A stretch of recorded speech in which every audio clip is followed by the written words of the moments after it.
Good morning, everyone, and welcome to the ICG's Digital Academy webinar series. I'm Lucy Wernick, the ICG Manager. In today's webinar, we're delighted to welcome Felicia Schwartz, founder of China Insight and also an ICG member. Felicia has pursued an international career in branding, strategic planning, and consumer insights. Currently based between Beijing and London, although we've just heard not quite Beijing in the last 18 months, unfortunately. Felicia is the founder of chinainsight.co.uk, an insight consultancy that helps brands and companies understand the Chinese consumer through cultural insight research. Felicia has a master's degree and speaks fluent German, English, French, and Mandarin Chinese. There will be a Q&A and comment session at the end of Felicia's talk, so please type your questions in the chat box as we go along and be ready to contribute to the discussion at the end. We're really grateful to Maiden Studios for sponsoring this webinar. Maiden Studios is an MIS group brand offering the most modern and stunning viewing facilities in Birmingham and across France, in Paris, Lyon and Lille. Before I hand over to Felicia, here are the next webinars to note down in your diaries. Registration for them will be open soon. Don't forget that we are able to offer great value sponsorship opportunities with each of our webinars. Sponsorship normally costs just £100 for a lot of exposure on our website, mailers and social media, and of course on the day. So please contact me if you would like to know more. So over now to Felicia Schwartz. Thank you, Lucy. So hello, everybody. I think we still have people who will join us, but I'll just start slowly. I'll share my screen. So if you can just let me know that you can see my slides, that would be great. So I'm absolutely thrilled to talk about culture today, which is really my passion and also happens to be my job, luckily. And as things often are, it all started with a personal experience, which was myself moving to China in 2000.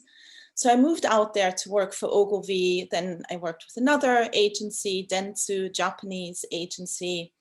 And then I started my own small agency. And I would say that in these 14 years that I spent in China, it was really a period where I immersed myself into that market and kind of absorbed China into me.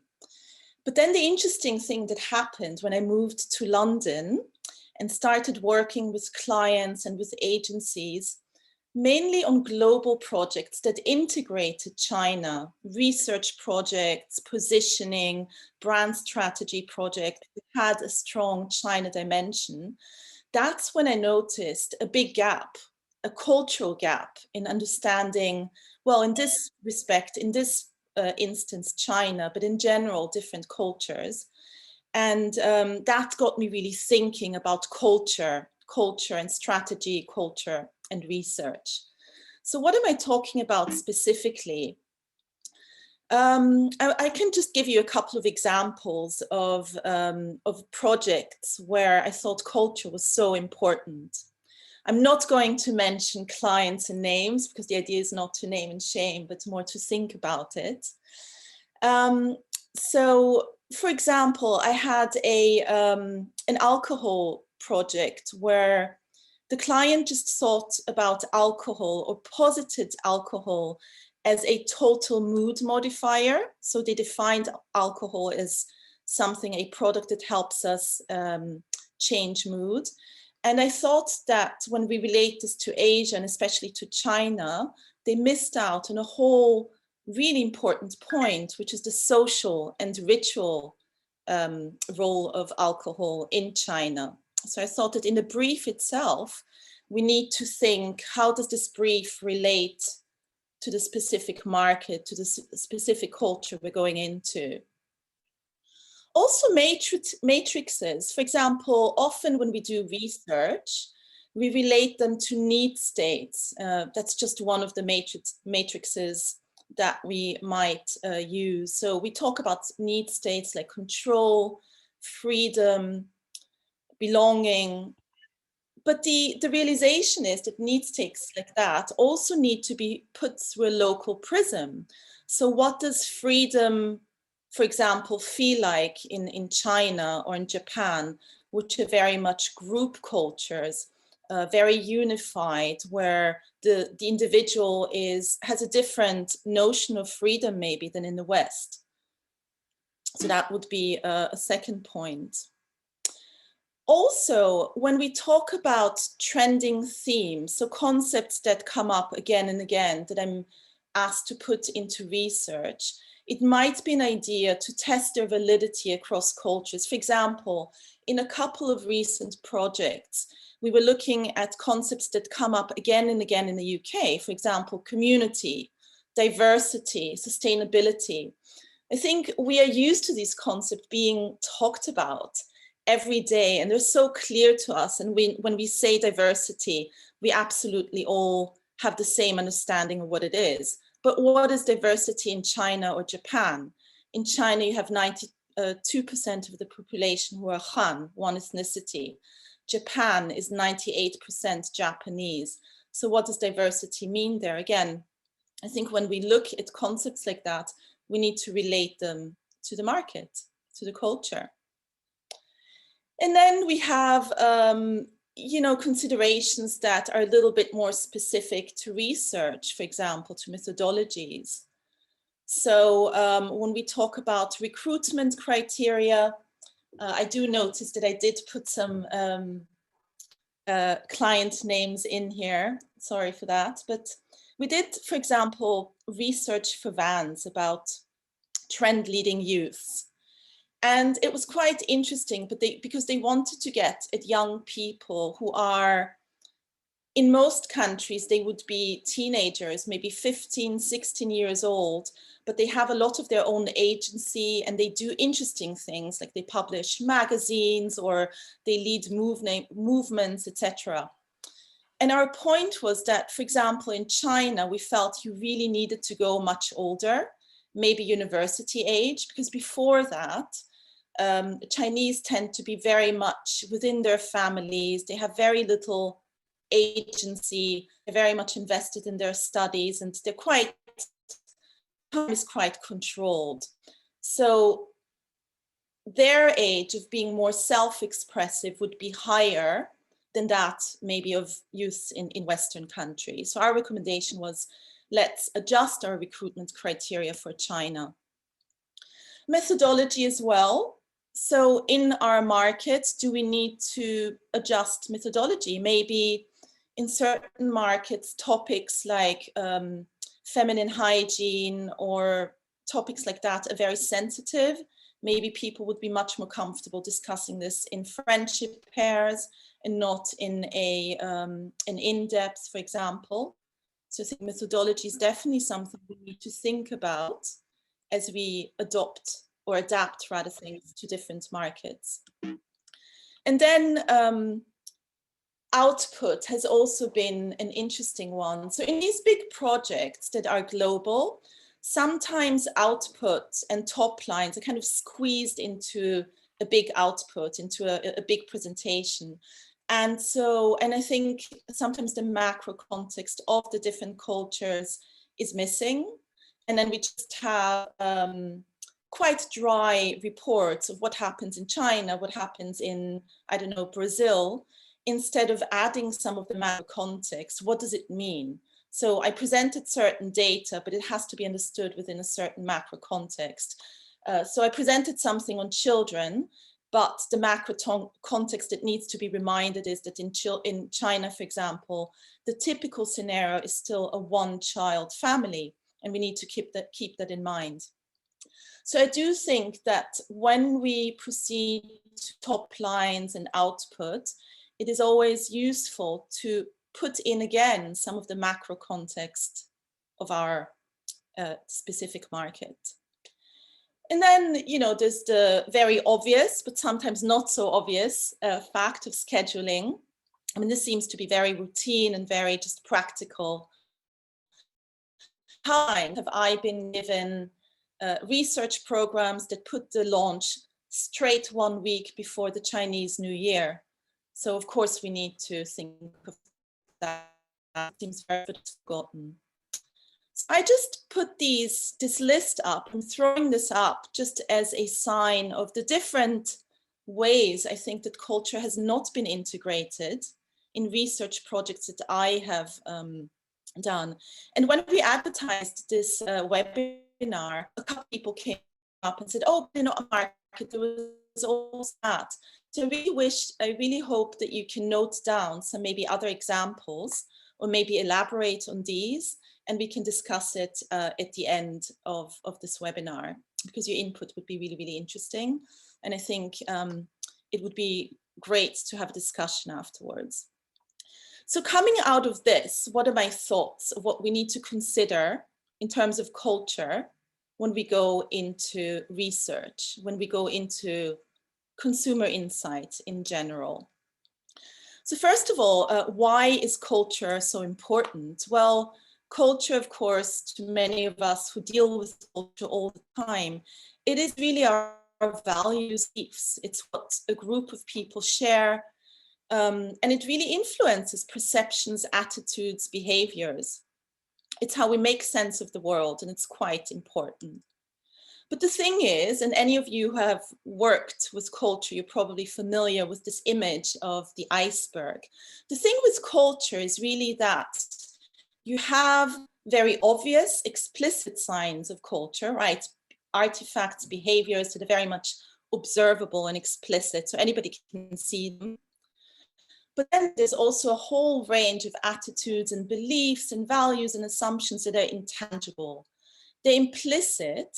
An important thing is that they're subconscious. So people that are going into a group in China or in, I don't know, Argentina are not going to spell out to us that they're reacting in a certain way because of their culture. I think the salient thing about culture is that it is the ink, but it's also the invisible ink that scripts many aspects of behavior. So for the people who participate in that culture, it's quite subconscious and intuitive. And for us as researchers, we need to be able to dig into it and make sense of it without people telling us. I hope you can still see me and hear me, because I'm getting the sign that my internet connection is unstable. So the first thing I would like to talk about is, when we go into a different market, it's really important to just know the worldview of that market, because in some areas of the world, it can be very, very different. So one of these very big picture worldviews in China, for example, in China and in other Asian markets, is that the world is made of energy and everything is connected through that energy, people, things, etc. Whereas in the West, the world is quite atomized and things are separated. So that seems like a very sort of philosophical point. And of course, people in China are not going around thinking about energy all the time. But these types of worldviews, of course, color philosophy, and they color different prisms through which they see the world, and then it trickles down into day-to-day behavior. So what do I mean by that? For example, that belief in energy in China colored a very central philosophy, which is that of yin and yang. So I think everybody has heard of yin and yang, right? I'm sure you have. It's all about energy that is contradictory, but then combines to form the energies that move the world. So they're opposing energies. It is light and dark, black and white, negative and positive, feminine and masculine. And these energies continuously interact. So that's all good. We know the symbol, we know more or less what it means. But how does it actually influence the life of people in China? And that is quite important to understand. So if we deal with food in China, if we do research, if we do strategy for anything that is food, the yin and yang philosophy really influences and permeates the whole category of food, because the Chinese fundamentally believe that all foods are, according to yin and yang, are divided into cold, cool, warm, and hot. So if you work in food in China, that's quite useful to know that if you sell chocolate biscuits, chocolate would be considered a heaty food. So how does it look like if I'm trying to market chocolate in the summer? So that is a really important notion to have. So yin and yang influences the entire notion of well-being. There is a thought or a concept in China about 食疗, which is food is medicine and medicine is food. And currently, actually, we're seeing a huge growth of functional foods in China. And once again, if we look into anything like energy drinks or even at cosmetics that are edible, that's something that's growing and really developing in China. And it's good to understand where it comes from, because food and medicine, or food and well-being, are so intimately linked. So TCM, traditional Chinese medicine, and nutrition are really inextricably linked in Chinese culture. And these well-being principles are not just something that TCM doctors know, but it's really popular knowledge. It's widely practiced. It's every, grandma and every person and every, families that would know that and would act according to that. So this would be quite typical in China. Somebody would call you and say, oh, I have this cold. By the way, it's a heaty cold, because you can have a cooling cold and a heaty cold. And obviously I'm having a runny nose because I ate too much durian, which is a heaty food. So that is how things would be expressed in everyday life. And that's a completely normal thing. Or, oh, you have pimples on your face, you're eating too much heaty food. You should change the way you eat. Oh, we still have people joining us. Welcome. So, for example, if in China and Japan, Oreo famously has these strange flavors, or might be perceived as strange flavors to us, like green tea, blueberry, orange. And then they would have a special ingredient in the cream that activates a cooling sensation in the mouth. That's not just to be weird and exciting. It's because, for example, in China, people might be more reluctant to eat chocolate in the summer. And it's a very good way of selling this product or making it more attractive in the summer, because you're adding a cooling ingredient. By the same principle, Frito-Lay's introduced cooling cucumber flavor in China. So cucumber is a cooling vegetable. And that was because research showed that people were a little bit reluctant to consume these heaty fried potato chips in the summer. Okay, so we covered a little bit the idea of philosophy, knowing what the market believes in, what are the big philosophies, what are the things that structure their life. Then what we also need to know is, what are the key values? So if I can solicit a little bit of your participation. This picture represents actually one of the key values in China. It was a Burberry Chinese New Year's ad 2 years ago. And when it went online in China, it didn't get very good feedback. The Chinese rejected this image, this ad, and some of them also made fun of it.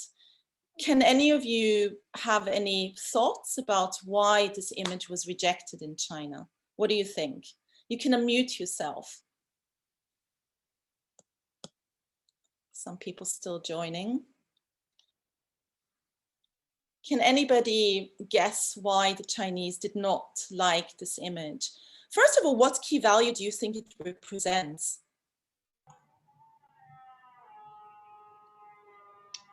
Family.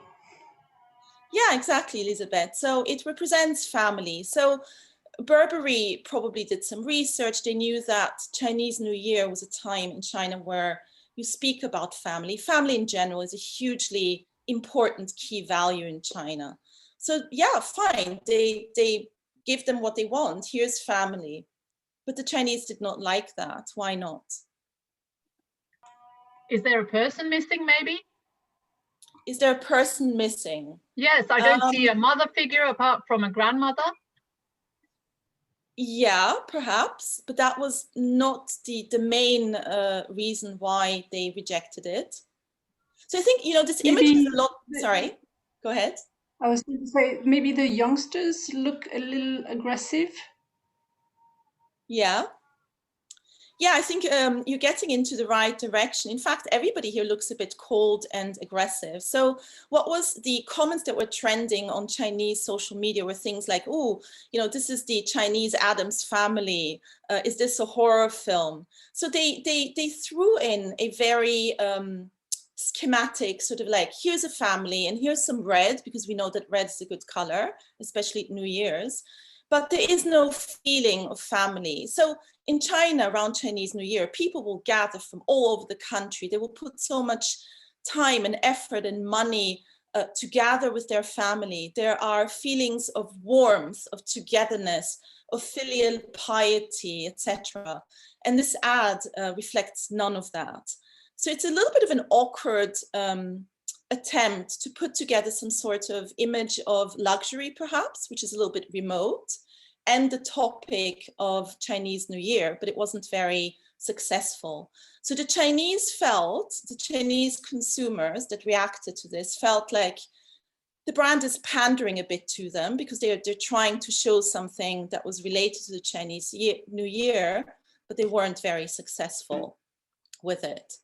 So basically, the idea is that one really has to scratch beyond the surface. So it's not just about a symbol and color and characters. It's all of that is kind of like a half understanding, and it's something that could backfire.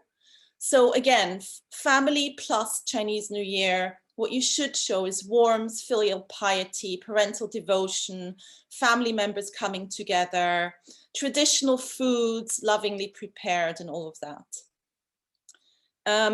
But it's not just specifically family. This idea of what family is also permeates areas like love. And that's really, really fascinating, because love and dating in China is different. The objectives, how people see it, is really different. I have to accelerate because I see that I'm already running. I'm running behind on time, but I just wanted to show you this video. It was an ad for Centrum vitamins that ran in China with an actor that you will all know. And the interesting thing about this ad is that, well, you'll see how you react to it. The Chinese loved it. And I will ask you what you feel about this ad. So I'll play it to you now.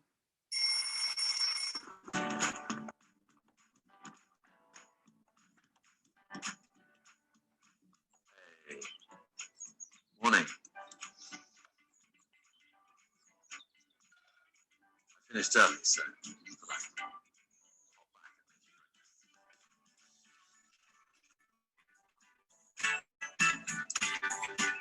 pepper on top, right? Oh, hi, Onida. Shancer. You look great. Probably be a bit busy for the next few weeks. But I'll make it up to you soon, I promise.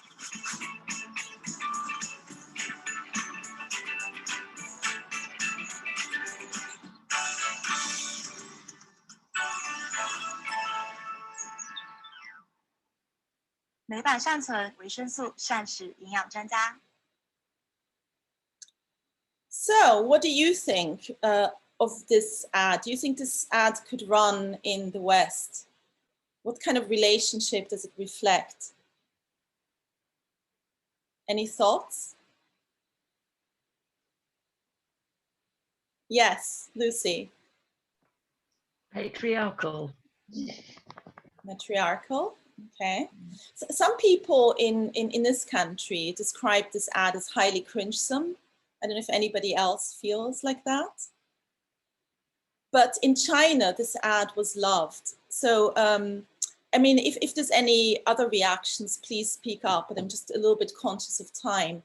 This ad really reflects the sort of, you know, we talked about family and the idea, the very strong values and idea of family very much colors love and relationship. So the ideal relationship in China is a man from a woman's point of view, which this is a man really taking care of you, which is what is happening, what we see in this ad. So the man makes her breakfast and takes care of her, but then we can see he's still a professional person. He puts on a suit and then he goes on a business trip, etc. So this whole idea of wild, romantic, chivalrous love is something that's extremely Western and is not so much what the Chinese want. So just to say that even if we approach things like not strictly family, but around what is love, what is sex appeal, it might be quite different in different markets according to how these notions are framed within the larger ideas of what is a family, what do I want in my life, what is a relationship supposed to produce for me. So similarly, another value which is very important in China is that of balance and moderation, not just in China, I believe in all the Confucian cultures. And it's something I came across very strongly as I was looking and researching beauty attitudes in China. And it was very interesting because when I talk to consumers, they would say things like, well, I believe in the 80% rule, meaning that I want to be 80% beautiful. I don't want to be too amazing. I don't want to be sort of like a sex symbol. I don't want to be strikingly beautiful. I want to be beautiful enough. And then women saying, I think a beautiful woman should have a soft, kind face. This was another verbatim. And then another woman saying, I think most Chinese women would not like too much, would consider too much makeup as being aggressive. So within these ideas of balance and moderation, it's useful to know in terms of semiotics, or sort of like cultural framework, that you definitely have this notion in China that you shouldn't stick out too much. And also there's been this idea of the 4 great beauties in Chinese history, which were all actually destructive temptresses. So they were amazingly beautiful. Some of them were concubines or empresses, but all of the fate of all of these amazing temptresses, these amazing, beautiful women, was all tragic. They either brought down dynasties or they ended up in suicide. So kind of a cautionary tale here. You have to keep balance, keep moderate. You want to be beautiful enough to get the man, get the job, etc., but not too much. You don't want to stick out too much. So if we look at beauty, there might be different notions around makeup, maybe a trend to be more natural, to be more, there's a whole trend in Japan and China around the girl next door, even expressed as good to marry makeup look, which is very interesting when you think about it. Just looking at the time, again, we need to hurry up a little bit. Group culture. Again, we can, when we look at Asia and the West, we can, or at least Confucian Asia and the West, we can also talk about another notion, which is group culture. Also very useful to know if you're doing research in that country. So here is research that was done by Ipsos about levels of happiness and some of the results that they got. And the results were that, for example, in Japan, India, China, South Korea as well, the measure of happiness, the degrees of happiness were declining. And they didn't quite understand these results because actually those economies were doing relatively well. And they didn't seem to have a strong notion when they spoke to these people that there was really unhappiness. So looking into this a little bit more, their realization was that how people define happiness is different in group cultures than it is in very individualistic cultures. So an individualistic, a Western person, when you ask them about happiness, they would usually take it as a very personal question. Am I happy or not? Are my objectives being met? Am I happy in my love life, etc.? In Asia, it's much more of a group culture. So if the group as a whole is not doing well, if employment rates are sinking, if people are getting out of university and not finding jobs, if your neighbors and people around you in your community are being fired from their employment, that influences on your happiness. So the question itself of happiness would be framed for them intuitively. They would understand it as something more group related as opposed to personal. Just to finish this off before turning the conversation to all of you and including you, of course, culture is not fidget, is not stopped in time, it's evolving. And the other really tricky thing, I think, is catching turning points. So as you dip into cultures and do research, you know, where are things changing? For example, I just talked about group and individual trends in culture. So things are evolving even in China. And it was really a work of genius of SK2 to catch things just as they were changing. So we had this whole campaign in China, absolutely based on consumer insights, about, it was called Change Destiny and ran all over Asia, at least. And it was about women in China pursuing their own happiness and refusing this idea of getting married at 25 or 27, which is a very strong cultural must-do in China, not to be left on the shelf, left over, found a family, and, you know, a lot of pressure from family, etc. So they caught this turning point where young women want to be actually more in charge of their own destiny, and they framed the whole campaign around this notion. Had they done this 5 years earlier, it would not have been the right moment. So catching these turning points in culture is really important. Another brand tried to do it. We have Zara on the left, challenging kind of notions of perfect beauty in China. So they showed this image of a woman with lots of freckles on her face. But this was really rejected in China on social media, very much criticized. You don't know what Asian women want to look like. Are you trying to uglify us? This doesn't correspond to what we want. You don't understand our standards for beauty, was the response. But on the other hand, in China, we do have some de-averaging of beauty. For example, this woman, Wang Ju, who's an actress and a singer, her skin is quite dark. She's not perfectly thin. And this is something coming out of the market and shows that things are moving a little bit, but just not in the way that Zara thought they were. So yes, push the boundaries, but be really clear in your research of where and how you can push the boundaries. And just the last bit that I wanted to mention are semiotics. Of course, always super important. And I dare say even more important in cultures that are already so highly symbolic, like China, Japan, where each character is a symbol by itself and can be analyzed to no end. So when I did this study for Max Factor and Publicis about attitudes, Chinese women's attitudes to beauty, I actually looked at things like tongue poetry and, you know, old sayings, because Chinese is just full of these chengyu and these sort of like, you know, idioms and sayings. And it turned out that, for example, whiteness, clear white, bright skin, and beauty were basically synonymous. So all these sayings like ice, flesh, and jade bones, or one white makes up for three faults, or a very current saying, which is the ideal woman has to be white, rich, and beautiful. Basically, you can always hear white and beautiful in one sentence. And so being white is basically being beautiful.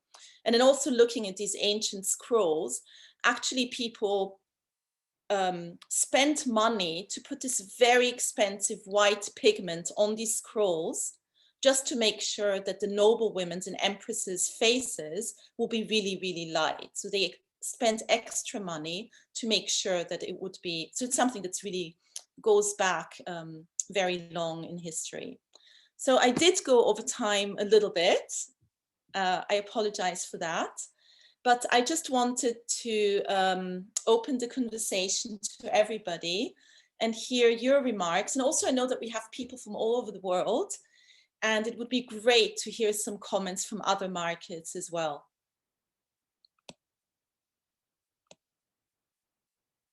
So over to you. And Lucy, I don't know if you want to take any questions or guide the rest of the conversation. Yes, it's difficult for me to see everyone right now because I've got your slides up. 1 second. I think you can take back the screen. Okay.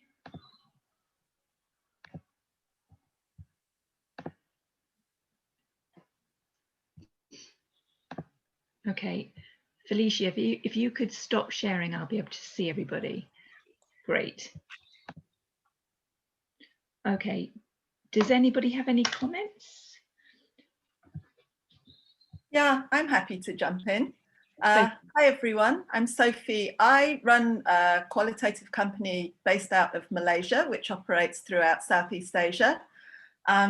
And I have to say thank you, Felicia. I saw your first slide when it talked about briefs and matrices and trending themes, and I was nodding and ahaing and yesing, because yeah, we've seen a lot of that as well. And we also have stuff that we share with our clients and partners, which alludes to some of the same things. I think I really enjoyed the presentation. I wanted to build on a couple of things. I'll try not to hog lots of time. I think while it's really important to look at the cultural impact, it's also important that we overcome stereotypes. So 2 of the markets I work in most frequently are Indonesia and Malaysia. Indonesia is the largest Muslim nation by population in the world, and Malaysia has a 60-ish% Muslim population. And there's often a lot of misconception around particularly Muslim women who cover. And so I think it's really, really helpful to do one's homework about the local situation and understand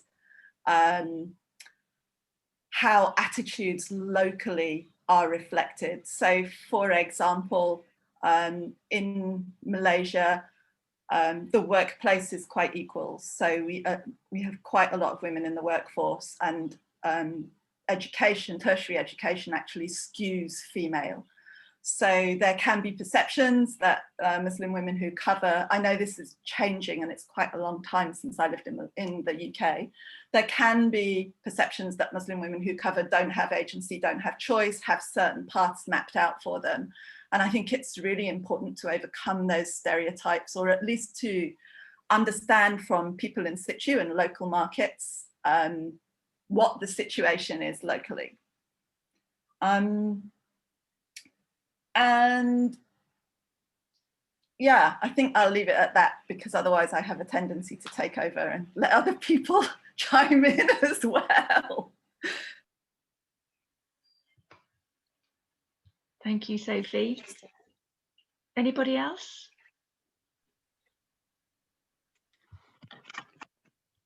Yes, maybe I can chip in as something. I'm from Holland. Let me open my camera as well. So I have a couple of examples. One is, don't forget about language. So I'm in Holland and we are seen to be quite similar to the British. So I often get international clients giving me work, and they've already had it translated, or they think I can use the same text. And sometimes a word in English is used in Dutch, but it means a different thing. So recently I had the example, I was working for a coffee brand, and in the text it said multiple times they were talking about coffee shops. So the English word coffee shop is used in Holland, except in Dutch coffee shops you don't drink coffee, you smoke. small example. That's the language one. And the other one is, don't forget that your viewers bring their own culture with them. And my viewers can be Dutch people and Americans and British people. This is the most common mix I have. And as a British agency, you need to know something about your Dutch client. So sometimes there's a Dutch client, a British agency, and I'm the subcontractor. So in my case, you need to know that the Dutch like to pipe up after a group. They, even if they didn't commission the work, but they were somehow involved in viewing, they will want to say something about it. So this happened to me recently when I did the groups, and afterwards the client person just really wanted to express their opinion. And then the question is, what do you do with that? Are you going to, so this was feedback on the groups. How shall we take the next one on? And well, she wasn't actually the client. So how to handle that situation is something to take into account. Thank you, Ine. Anybody else? Lots of cameras. I really like this comment, because sometimes we think that just because another market is in the same geographic region, sort of in Europe, culture doesn't count. And even the differences between, you know, the UK and France are huge in terms of culture. So it's quite interesting. Any other questions?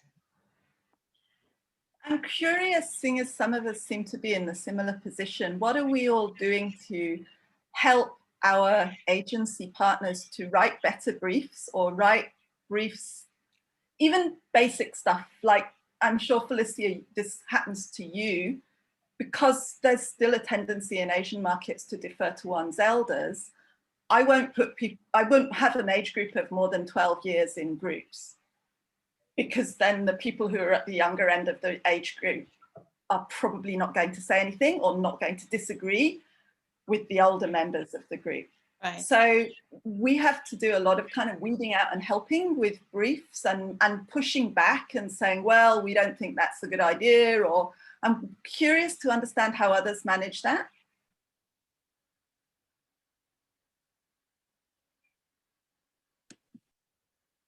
Yeah, I'm also waiting to hear, because that was actually the main point why I opened the conversation, because it would be good to have thoughts about that. Because sometimes I think clients centrally are a little bit resistant to having all this feedback. Some of them, because if you haven't integrated that fact, that the importance of culture, you might just think that, you know, this market is being difficult, or so I think there has to be a way of just raising awareness. And I think there's so much nowadays around, you know, subconscious bias and topics like that. But I don't know to what point people realize that we're all very captive to our own culture, and we see things through the lens of our own culture. Iris, did you want to say something? Yes, just one question to Felicia. Felicia, very interesting presentation. Thank you very much. Do you have many briefs where you have to interview, we have to work with Asians in the Western societies? And how do you deal with that? How do you transpose all these points that you reached? For example, sometimes I get briefs to work with the Japanese in Brazil. However, the Japanese in Brazil, like you've pointed out, some of the characteristics that they have in Brazil are from a Japan from the last century. And they still carry that because that is the culture. They see themselves as Japan, but it's a Japan that doesn't exist anymore. So do you get briefs where you have to work with, in UK, we tend to call these people minorities. But it's different ethnic groups, and these different ethnic groups, they live in the current time, but of course the timeline, the feelings, their own cultural framework is actually from a different time, because we do not evolve in the culture that we left. We evolve in the culture that we adopt. Yeah.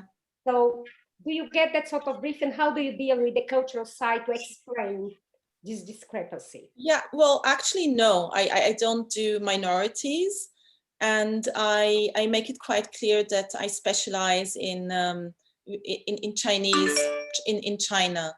And so usually, and plus usually at the moment, just because China is so huge and the Chinese consumer is so, you know, everybody is paying attention to them. Usually for my clients, so they either aim at people in China, so they want to do research in China, or research that concerns the traveling Chinese. And maybe even I've done things that were related to Chinese students here or Chinese who are here, but then there would be a filter, and the filter would be like 1 or 2 or 3 years in market, but not more. Because the idea is always to get people who are either very connected to China. So the interesting thing would be to clients would be, for example, students here, okay, how do they choose products? How do they, you know, how do they, what media do they follow? But also how do they influence friends and family back in China? So it's always about people who have still a very direct connection to China. Yeah. Any other questions? Oh, Robert. Hello, yeah, thank you so much for a really enjoyable presentation. I especially picked up on your opening point about the fact that culture is very, very deeply ingrained in the way that we see the world. And, you know, as a marketing professional, we often aren't aware of how we're seeing things through a cultural lens, and we make assumptions in the way that we present ourselves, or the assumptions we make about what the client wants. But I wanted to ask about the difficulty, or whether you've faced any difficulties when you're sending a message to the client and saying, I think you should go in this direction and be culturally sensitive. And then they've pushed back and said, no, we don't want to change because this is our company, this is our corporate culture, or this is our global view. And then they'll say, no, we're going to continue with what we are doing. And then you're saying, don't do it. You know, so have you had any of those examples? Yeah, all the time. But I think, I mean, the whole point is that, and the reason why I speak about this is that I hope that gradually people will move towards understanding this issue. For example, diversity was nowhere in the West 10 years ago, maybe, and now everybody can only speak about diversity. So it's obvious that we need to do this, and we need to look at our environment through the prism of diversity, and then hopefully culture one day will be understood like that as well. But it's more difficult, I think. You know, I have to be careful not to say anything delicate here, but some clients, for example, UK clients, are often maybe not as well traveled and as well versed in the ways of the world, perhaps, as opposed to some other countries which there's more, you know, interaction. It's amazing. I would say some American and UK clients seem to be so anchored in this Anglo-Saxon kind of, you know, understanding of the world, Western Anglo-Saxon. It's quite impressive. I think we can call it ethnocentrism. Thank you. That's a better word. Yeah, I think it's true, and I don't know whether it will get better with Brexit. Probably not, but who knows? Yeah, thank you. Really good. Any last questions? No. Okay, so we will wrap up, and just to say on behalf of the ICG, thank you so much, Felicia, for a really informative webinar. It's fantastic. So thank you from all of us, and thank you for everyone for attending, and have a good rest of the day. Thanks, Lucy. Thank you. Everybody. Lots of thumbs up. Thanks a lot. Bye, everyone. Bye.